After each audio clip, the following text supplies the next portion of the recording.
Hello அஸ்லாம் வலைக்கம் மக்களே. என்ன செய்யுதுன்னு தெரிலங்க, ரொம்ப வெயில் அடிக்குது. அதனால் நான் யோசித்தேன், தேங்காய் பாலில் வந்து குல்ஃபி ஐஸ் செய்யணும்னு சொல்லி. ஸோ தேவையான அளவுக்கு தேங்காய் எடுத்துக்கோங்க. ஸோ நான் வந்து 2 டேபிள் ஸ்பூனில் வந்து கார்ன்ஃப்ளவர் மாவு எடுத்துக்கோங்க. தேங்காய் எடுத்துக்கங்க. தேங்காவை நல்லா அரைச்சி ஃபில்டர் பண்ணி தேங்காய் பாலை நல்லா திக்காக உங்களுக்கு தேவையான அளவுக்கு நீங்கள் எடுத்து வச்சுக்கோங்க. ஸோ எனக்கு தேவையான அளவுக்கு 4 பேருக்கு நான் எடுத்து வச்சுருக்கேன். இப்போ பார்த்தீங்கன்னா தேங்காய் நல்லா அரைச்சி பால் எடுத்து வச்சுருக்கேன். இதில் வந்து நல்லா பாதாம் வந்து மிக்ஸ் பண்ணுங்க. மிக்சியில் வந்து நல்லா கொரகொரப்பாக அரைச்சிக்குங்க. நல்ல ஒரு மீடியமான ஒரு பாத்திரத்தில் தேங்காய் பாலை ஊற்றி அரைச்சி வச்ச பாதாம் இதில் ஊற்றி எடுத்து லைட்டாக வந்து தீ பிடிக்காமல் நல்லா மிக்ஸ் பண்ணுங்கள். நான் இப்போ வந்து கார்ன்ஃப்ளவர் மாவு 2 டேபிள் ஸ்பூன் அளவுக்கு ஒரு கரண்டியில் எடுத்து மிக்ஸ் பண்ணி விட்டுட்ருக்கேன். நல்லா கரையணும், அது கெட்டியாக இல்லாமல் நல்லா சுற்றி கரைய விடுங்க. ஓகேங்களா? ஸோ இது போல் நிறையா வந்து ட்ரை பண்ணி பாருங்கள். எப்படி உங்களுக்கு வந்திருக்கு எனக்கு கமெண்ட் பாக்ஸில் ரிப்ளை கொடுங்க. ஸோ நான் இப்போ இது வந்து புதுசாக வந்து செஞ்சு பார்க்கலாம், இவ்வளோ ரொம்ப வெயில் அடிக்குது, ஸோ குல்ஃபி வந்து வெளியே இடத்துல வாங்காமல் நம்ம வீட்லேயும் செஞ்சு பார்க்கலாம்னு சொல்லி இந்த மாதிரி மெத்தடில் நான் வந்து ட்ரை பண்ணுறேன். ஸோ இப்போ தேவையான அளவுக்கு சுகர் எடுத்துக்கோங்க. நான் வந்து ஒரு 1/2 கப் அளவுக்கு சுகர் எடுத்துருக்கேன். நல்லா வந்து கரையிட்டு நல்லா மிக்ஸ் பண்ணி விடுங்க. இப்போ வந்து கார்ன்ஃப்ளவர் ஆட் பண்ணதுனால திக்னஸ் வந்து கொஞ்சம் கொஞ்சமாக வருது. ஸோ அந்த திக்னஸ் வரும்போது நல்லா கிண்டி விடுங்க, தீ பிடிக்காமல்.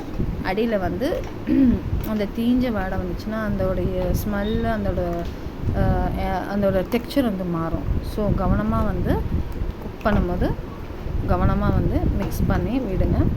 அதுக்கப்புறமா பார்த்திங்கன்னா அந்த திக்னஸ் கிடச்ச பிறகு தனியாக எடுத்து கொஞ்சம் நேரம் ஒரு ஆற விட்டுட்டிங்கன்னா நம்ம வந்து கிளாஸில் தேவையான அளவுக்கு யூஸ் பண்ணலாம். இப்போ பார்த்திங்கன்னா அரைச்சி வச்ச தேங்காயில் வந்து நான் வந்து கொஞ்சம் தேங்காய் அந்த துருள் கொஞ்சம் எடுத்து வச்சுருக்கேன்.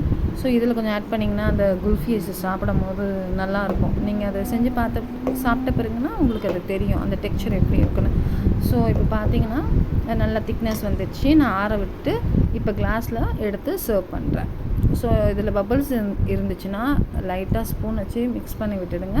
ஒரு ஃபாயில் பேப்பர் எடுத்து இதில் நல்லா வந்து கவர் பண்ணிவிட்டு நடுவில் ஒரு கீரல் போட்டுட்டு ஐஸ் குச்சியை வச்சு நீங்கள் டைட் பண்ணலாம். இப்போ பார்த்தீங்கன்னா இதுதான் நான் ஃபாயில் பேப்பர், இந்த ஃபாயில் பேப்பரை வந்து நான் வந்து யூஸ் பண்ணியிருக்கேன். இது போல் மார்க்கெட்டில் நீங்கள் அவைலபிளாக இருக்கும், நீங்கள் இதை வாங்கி இது போல் யூஸ் பண்ணுங்கள். ஸோ இப்போ நான் அதை வந்து நல்லா டைட் பண்ணிட்டு நடுவில் கத்தி போட்டு கீரல் போட்டு அந்த ஐஸ் குச்சி நம்ம நிறைய டைம்ஸ் வாங்குவோம் இல்லையா, ஸோ அதை வீட்டில் இருந்தது அதை எடுத்து நான் வந்து யூஸ் பண்ணுறேன். பார்த்திங்கன்னா நல்லா ஃபைல் பேப்பர் வச்சு நல்லா டைட் பண்ணி 4 பக்கமும் வந்து க்ளோஸ் பண்ணி நடுவில் குச்சி வச்சு இப்போ ஃப்ரீசரில் எடுத்து வைக்க போகிறேன். ஸோ ஃப்ரீசரில் பார்த்திங்கன்னா ஒரு 2 to 3 ஹார்ஸில் செட் ஆகும். அது வரைக்கும் நீங்கள் டிஸ்டர்ப் பண்ணாமல் அது பாட்டுன்னு இருக்கட்டும். ஸோ எனக்கு தேவையான அளவுக்கு ஒரு 4 கிளாஸ் வந்து நான் ரெடி பண்ணியிருக்கேன்.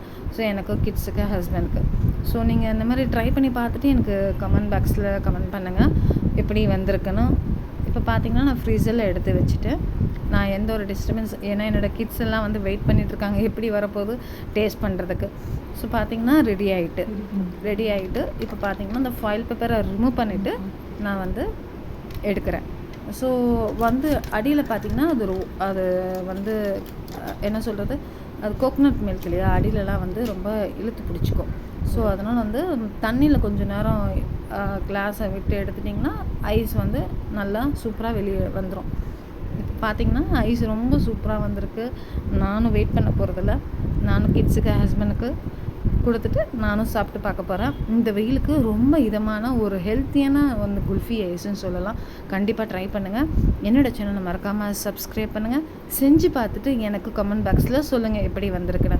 ஸோ இதே போல் நீங்கள் செஞ்சு பார்த்தீங்கன்னா உங்கள் கிட்ஸுக்கு, உங்கள் ஹஸ்பண்ட், ஃபேமிலிக்கு எல்லாருக்குமே நீங்கள் இந்த வெயிலுக்கு நீங்கள் இதமாக செஞ்சு பார்த்துட்டு சாப்பிட்டு பார்த்துட்டு நீங்கள் எனக்கு ரிப்ளை கொடுங்க. மறக்காமல் சப்ஸ்கிரைப் பண்ணுங்கள். அஸ்ஸலாமு அலைக்கும். தேங்க்யூ.